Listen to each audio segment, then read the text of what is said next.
Bro, we're picking apart the Warriors all season. We left off with Moses Moody. Moses Moody. A lot of fans wanted Moses Moody to play more. He played well in that playing game against Sacramento, but he didn't get consistent playing time. He doesn't know what his role is. Spadoni, if you have it, Moses Moody was asked yesterday about his role moving forward, or what do you want? Spadoni, take it away. Figuring out what it is in the future, what it's been. Yeah, that's something that's still gotta figure out, yeah. Gotta figure it out. Got to figure it out. Meanwhile, Pods feels like this. Yeah, I think just naturally my role is going to increase. I think the ball will be in my hands a little bit more and just being more efficient, trying to take the burden kind of off Steph and Draymond's shoulders. How can the rest of our guys just impact things? I think a lot of times when we got into games that really mattered or we really need to win, we kind of just defer to Steph. And I think that's natural just because of the level that he's at and that he's been doing for so long. But I think for our other guys, it's just how can we impact games that are meaningful and, take the burden off his shoulders. So that's Pods right there. Was that post-game? No, that was yesterday in his exit interview. That was the exit yesterday. Interview. Okay. That was yesterday. So, after his exit interview, we went to go speak to the media. Gotcha. Man, I don't know. I just every year it feels like the last couple of years, all the young guys have next year, I would like to have a bigger role and this and that, and then it plays out and it feels like they can either barely get a bigger role or they take a reduced role. They do like Pods, and they played him more so than any other rookie we've seen here. It's true. I mean, Jordan Poole played a lot of his rookie year because he had to. Eric Pascal, he had to. Didn't have anybody. But for the most part, Wiseman played a lot his rookie year during the pandemic season. Wiseman was starting to come along. Then he had some injuries. He had COVID. Then he had another injury, and he was out for the rest of the season. And he was done. He was done here as a member to go to State Warriors, basically, because he missed all of the next season. But Pods actually got a lot of playing time. He actually finished a lot of lineups. Finished first half, finished fourth quarters. Pods played a lot. But if Pods is going to see an increase in usage, how much better will the Warriors be? Because I like Pods a lot. But at times, Tuesday night against Sacramento, he looked athletically overmatched. De'Aaron Fox, Keegan Murray wasn't even close. Keon Ellis wasn't even close. Let me just stop. What is he? A point guard? A true point guard, I would say so. Okay, because if that's the case, clearly you need if you have him as your envisioned future guard at some point, then you're gonna need a 6'8" guy, 6'7", 6 no doubt, right? Defender, no doubt about it. Elite athlete. Some of the problems I had, some of the issues I had, not problems, but issues. Some of the lineups were a little interesting. When you go 3-guard lineups and you got Pods and Steph and you got CP3, or if you got Pods or GP2 and Steph, you're just too small. You're just way too small for today's league, which is something Steve Kerr touched on. But the Moses Moody thing is interesting because he's just looking for a role. He's just saying, can I get 20 minutes here and there? Can I get my 25? Now, it may be open because Klay may have moved on. He may have moved on already. And we'll see about Klay Thompson. But if Klay's not here, then you're running back with Moody and you see what you got. But we have to understand this, though. We do have to understand this. There will be growing pains with Moody. Yes. And Kuminga if you move forward. Yes. And you may not be a playoff team. Well, and Moody may not be good. He may not be good. Like that, but what I'm asking the fan base, this is what you're asking for. Yeah. If you're asking for Mo Moody, then you know what? You're going to get Mo Moody. And it may not always be pretty with Moody. Now, Moody's a professional. I like Moses Moody a lot. But what is he? We don't even know. Well, I want to, do you have the Steve Kerr cut, of him talking about why Moses didn't get more playing? I'm just surprised because a couple of years ago, it was he's a more... Yeah, I got it right here. Okay. He's like Kevon Looney or whatnot. He's always ready. He always has that good soul. And then they were like, but the way he plays, it fits what the older guys do, and he's a connector, blah, blah, blah, blah. And then I heard Steve Kerr yesterday with Willard and Dibbs. Was a great interview. If you missed it, it's on YouTube. And I was just like, what? Huh? I was surprised. He was probably the guy who went in and out of the rotation the most. Some of that was just the logjam in front of him, between J.K. and Wiggs and Clay and Harry Payton. We had a lot of guys who were just in front of Moses. So it's not easy as a coach, you can't play all those guys. And so Moses took the brunt of that and handled it really well. But he's a guy who needs his opportunity to really step forward and become an everyday contributor, maybe even a starter. That opportunity, part of that comes from our side, but part of it comes from his side too, emerging and grasping that role and running with it, like Brandin Podziemski did this year. I don't know. See, that to me is not fair. What do you mean? Because I don't know if Moody had that chance to run with the role. That's what I'm saying. Pod's got that role, and I get it. But Moody, is he a 2 or is he a 3? I don't care. The guy can shoot. The guy's a solid defender. Now, I don't believe he has the greatest lateral quickness, but I'm not saying he's not athletic. That's not what I'm saying at all. Maybe not the most athletic, but I think Moody and Kuminga may work well together. But there's going to be growing pains, Warrior fans, if you have them in the lineup next to Steph and Draymond, and you don't bring back Chris Paul, and you don't bring back Klay Thompson, and you got GP2 with the player option for $8 to $9 million. There's going to be growing pains, and you may be in 10th again next season. Are you okay with that? Well, no, I am. I don't know. Like, Warrior fans aren't happy with a lot of things right now. Are you sure? Because with the Giants, we say that in real time that, hey, we're okay with the team struggling, trying to figure out who the youngsters are, and then we get into the middle of it. It's like, oh, we need to pivot. We need, Are you talking about the Giants? I'm talking about just period as sports fans. I'm talking about period as sports fans. I do believe the with tolerance isn't as long. We say it, but then we don't. But then that tolerance rare stead. We're not patient folks. Everyone. We're not patient sports fans. No, I agree. Society isn't at all. But getting back to the Moses Moody thing, everyone points to Klay, and I get it. Believe me, because you all two guard or whatever. GP2 too, and Kerr got asked a question by Willard and Dibbs about height and size, and he's like, well, we know we have GP2. Dog, GP2 6'2". And yes, he can get vertical, and he plays stylistically at times, like in the dunker spot offensively. He is 6'2", right? This goes back to, there are guys on the roster, when the coach looks down at the bench, he's like, you go in. Yep. He always deferred to GP2 over Moody. Yep. And I thought that was a mistake. Yeah, it's not always Klay. I know why Klay's getting heat. Trust me, there's some other guys who deserves a lot more heat than Klay Thompson, and we'll get there. We will get there, trust me. But don't you think that stylistically, and that leads to also 3 and 4 guard lines? This is why I thought they had too many players. Exactly. Whenever we talk about how deep they were, I always thought there's too many players. This puts Steve Kerr in a bad spot. All of a sudden, you have all these players and all these guys who can play and play spot minutes. But when you got 12 guys who can play spot minutes, you got too many guys. I know. I need a set 9-man rotation.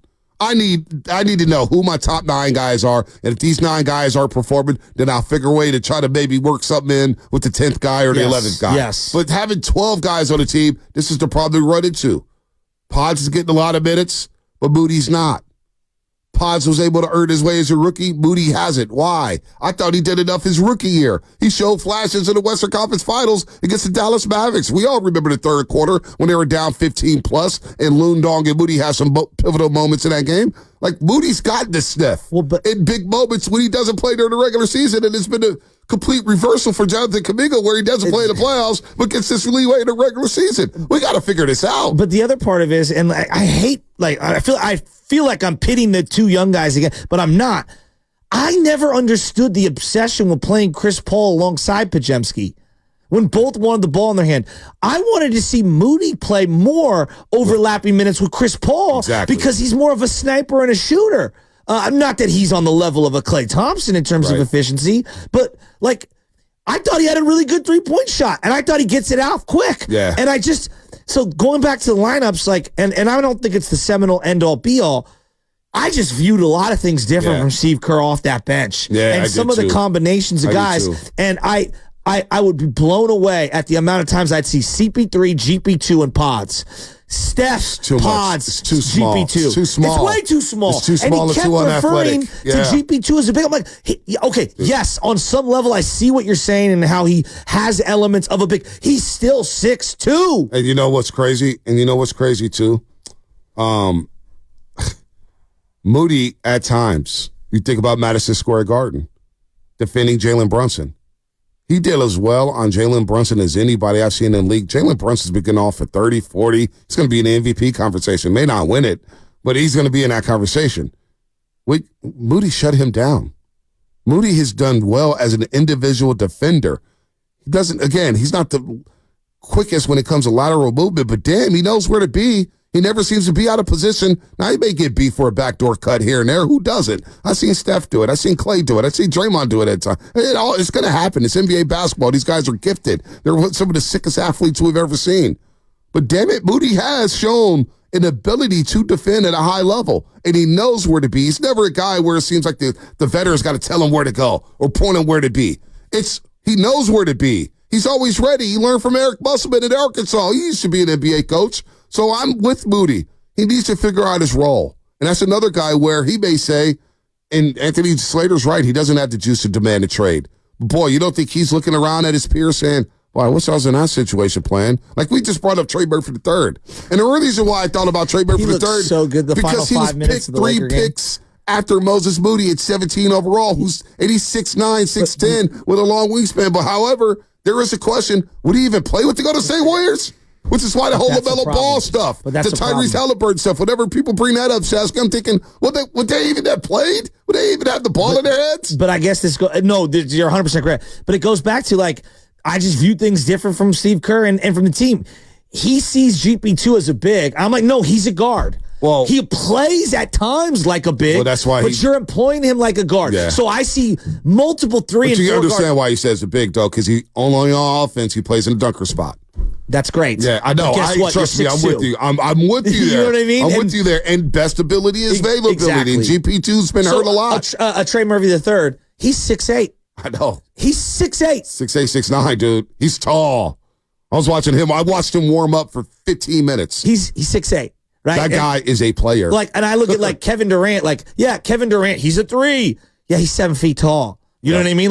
So when you're a 6'2" player, you're a guard. Yep. Draymond is an outlier. To be a 6'5" power forward is an outlier. And even with Draymond, he looks small at times guarding bigs now. Absolutely. And the concern with Draymond Green, and we don't talk about it. We don't talk about it enough. Going into Game 4 of the Boston Celtics series in the NBA Finals, we talked to Chris Mullin that day, but we also talked to Mary Babers Green, the mother of Draymond Green. And she was going, we talked to her for like 30 minutes on that. I never forget the interview. I'll never forget all my interviews with her because she's such a great interview. And she'll always tell you something. And what she told us that morning, Shasky, was 2 things. One, the whole referee thing with Draymond Green, she had never seen it before. She goes, this is different. And then two, his back. Yeah. His back was in shambles that season. And it flared up again this year because he was defending bigs. He was defending 5s. He was in the paint. It's tough for him to do that. But if he doesn't do anything offensively for you, then where is he at as a stretch forward, Draymond Green, that is? If you evolve offensively, where does that leave Draymond Green at? That's why there was a concern with when there was Chris Paul and Draymond Green. We always try to figure out, well, who's going to handle the ball? They both need the ball in their hands to be effective offensively. To make the cuts, to make the passes, to play 4-on-3, to throw the lobs, do whatever you got to do in a split action. So that's another conundrum with Draymond Green. As a 4, as Steve Kerr says, we need to get bigger and more athletic. Yeah, you do. You do. But can Draymond Green get better and become a stretch 4?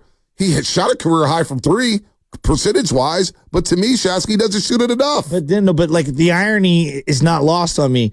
The dynasty started with them Allening Tony Allen by not guarding him, and it feels like the dynasty is slowly dissipating or dead on arrival because now everyone treats Draymond Green like Tony Allen. Yeah. Everybody. And then they've been doing it for years. And he has a game like he did the other night where he scores the 15 points, and it's like, yes, that's what we need. 15 points. We're not even asking about 25. Yeah. 15. And that's even a stretch. Give me 9, 10 consistently. I mean, he hit the Lakers for 5 of 7 from 3. And he doesn't take a shot in his next game against the Pelicans. Now, he defended Zion as well as anybody. And Zion was trying to get to his left, and he scored 26 on 26 shots. That is a load. Draymond Green defending him, it was something else, one-on-one. But damn, you're not going to take a shot? We all play basketball to shoot. He's wide open. You need him on this team where Clay's getting suffocated and he can't buy a basket. And Wiggins, you never know what you're getting from him offensively. He missed some layups early in that Pelicans game, and he missed some layups early in the Kings game. And we'll get to Andrew Wiggins in a second as well, because there's a lot. This offseason is going to be riveting. There's going to be Warriors damn near every day. Every day. We could do shows on each player all 4 hours. We're not going to do that, but we literally can. I just looked up Moses Moody's career minutes. It's less than Trey Murphy III's second season in the NBA. Yeah, no doubt. His 3 years in the NBA are less than one season for your boy Murphy. Now, I will give the Warriors credit, though. And I'll give them the benefit of doubt here on Moses Moody. He had less. Yeah, I know. I understand. But it's tough when you have a core that is thinking championship and you're trying to win games. Now, obviously, they haven't won a championship in the last 2 years. They're not a championship team. And this year, they didn't even make the playoffs. But I understand why youngsters, it's tough for them to crack it. But then this year, you see Podziemski crack the code, and he gets all the minutes, and he's starting games, and Moody is an odd man out. It's just unbelievable. Hell, Jonathan Kuminga was out of the rotation, but you were down 9 to Portland late third quarter, and it was like, man, we need a jolt for somewhere. And Kuminga saved his season with the great stretch of play in that Portland game in December. So what's interesting to me is that I'm not even sure Moses Moody is the player that I'm willing to die on the hill of. Because I don't have these grandiose opinions that he is Michael Jordan reincarnated. Mm-hmm. But to me, it is a great look, a microcosm, if you will, into everything that's ailed the Warriors. Hierarchy, pecking order, suppressing someone's minutes because you have a redundancy at a particular position, the inability to allow a young player to play through mistakes. You're allowed this long runway, but you aren't. Like, there's so many interesting elements that have plagued the Warriors over the last few years, and I feel like the Moses Moody situation is a big microcosm of all of the things that they've fallen short on. I mean, all these youngsters, maybe, it's just unbelievable. Because the Warriors did catch a break with the number 2 overall pick, and now it doesn't work out with James Wiseman. All right, we move on. But you got the 2 picks. You got the pick from the Minnesota Timberwolves to get Andrew Wiggins, and that turns into Jonathan Kuminga. And then you have 14, then you get Moses Moody. You had the benefit of adding lottery picks to this core, and it just doesn't feel like that's been maximized due to playing time and rotations, and it's something they're going to have to figure out this offseason.